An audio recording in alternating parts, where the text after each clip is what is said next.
Խորհրդարանական լսումների հարգելի մասնակիցներ, բացառությամբ քաղաքացիական պայմանագիր խմբավորման անդամների եւ կառավարության ներկայացուցիչների, սիրելի հայրենակիցներ, տիկնայք եւ պարոնայք։ Այս հանձնաժողովի կողմից կազմակերպվող խորհրդարանական լսումները մի շատ հետաքրքիր դրսևորումներ են ունենում։ Նախորդ խորհրդարանական լսումներից հետո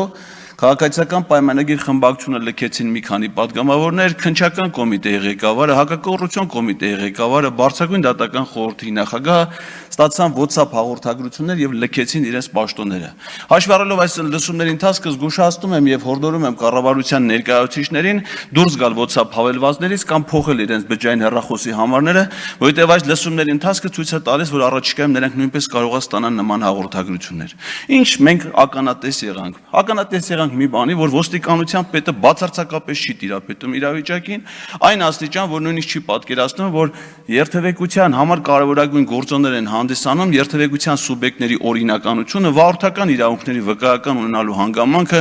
ճանապարհային երթևեկությունը վերահսկող տեսանկարահանող սարքերը, նրանց նշանակությունը եւ այլն։ Ես կարծում եմ, որ պարոն Հովհաննիսյանի այս նման անտեղյակությունը պայմանավորված է միայն այն հարցերով, որոնք վերաբերում են քաղաքացիների անվտանգությանը։ Իսկ եթե մենք հարցեր տայինք օրինակ պարոն Հովհաննիսյանին Նիկոլ Փաշինյանի անվտանգությանը վերաբերող հարցերին, թե ասենք 5 հոգանոց հանրահավաքի համար քանի 100 ոստիկան պետք է միտեղ կուտակվի, ինչ միջոցներ պետք է բերվեն ոչ միայն ոստիկանությունից, այլ նաև փրկարար ծառայությունից, տարբեր ծառայություններից։ Ես կարծում եմ, որ պարոն Հովհաննիսյանը այդպիսի հարցերին պատասխանելու բացարձակապես խնդիր չի կարող ունենալ։